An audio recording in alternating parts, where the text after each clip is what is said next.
You've been doing it wrong this entire time. Every single flight, you've been sitting in discomfort, paying extra fees, and accepting whatever the airline gives you, completely unaware that there's a whole system working against you. Today that changes. Let me ask you something. When was the last time you actually got a good airplane seat without paying through the nose for it? If you're like most travelers, your answer is probably never, or maybe just by accident. And that's not a coincidence.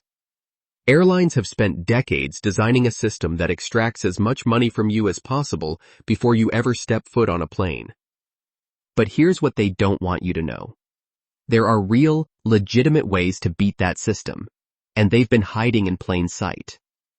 I'm going to walk you through the exact tricks that frequent flyers, travel hackers, and airline insiders use to score better seats without paying the ridiculous upgrade fees. And by the end of this video, you're going to completely change how you book your next flight. Let's start with the fundamental thing most travelers get completely wrong. They pick their seat the moment they book the ticket. I know, that sounds logical, right? Book early, pick your seat, done. But here's the problem. Airlines block off a significant portion of their best available seats and hold them back until closer to the departure date. They do this because they're waiting to see if elite status passengers check in, if families need to be seated together, or if last-minute upgrades get processed. What that means for you is that seats that were showing as unavailable when you first booked will suddenly open up around 24 to 48 hours before your flight. So here's rule number 1. Go back and check your seat selection the day before your flight, and again during online check-in.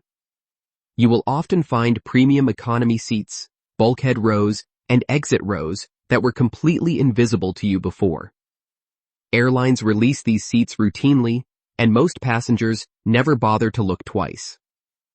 Now let's talk about something called the seat map refresh strategy.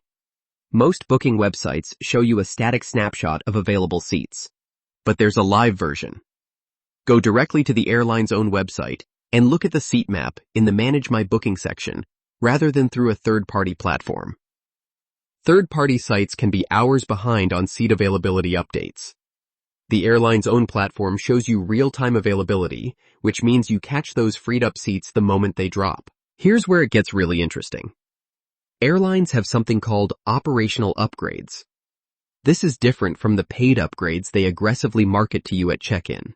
Operational upgrades happen when your original seat becomes unavailable due to aircraft changes, weight and balance requirements, or technical issues.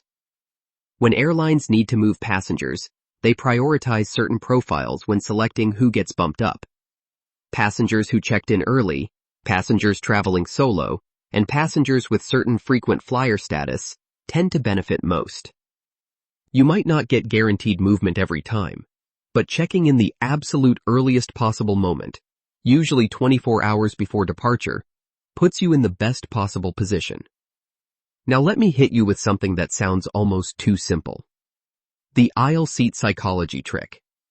When you're selecting your seat and you notice a row where the window and middle seats are taken, but the aisle is open, that's actually a golden opportunity on certain aircraft configurations. On many planes, the middle seat is the last choice for solo travelers. Once check-in closes and the flight isn't full, gate agents will sometimes consolidate passengers, leaving entire rows open for people who checked in early and made themselves easy to relocate.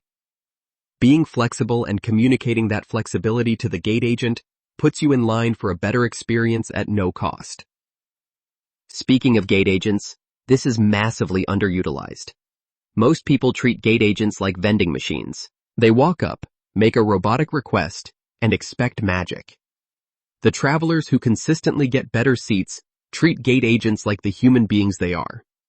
Show up to the gate early, be genuinely friendly, and politely mention that if anything becomes available for a seat change, you would really appreciate it. That's it. No demands, no entitlement. Gate agents have discretionary power and they use it for people they want to help. There's also a lesser-known feature that many airlines quietly offer called seat alerts on their own apps.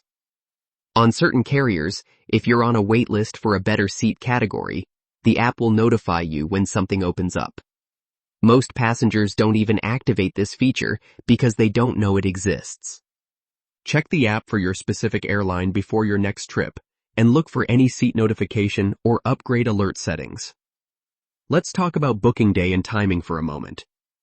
Research consistently shows that flights booked on certain days of the week tend to have more available premium seating because corporate travel managers and business travelers book heavily on Monday and Tuesday mornings. If you're flexible with booking, looking at seat availability on Sunday evenings or Wednesday mornings often reveals more options. Flight selection itself also matters.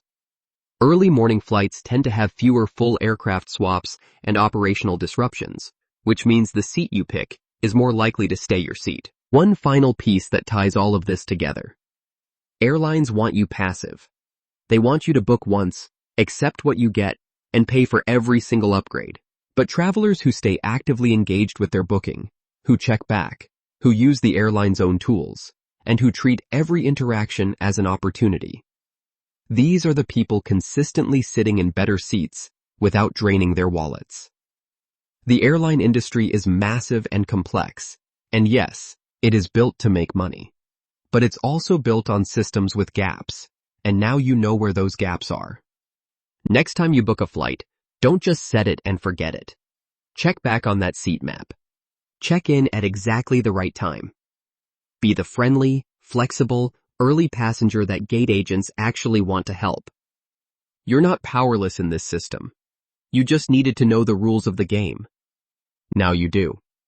Drop a comment below telling me which of these tips surprised you most, and make sure you subscribe because there's a lot more travel knowledge coming your way.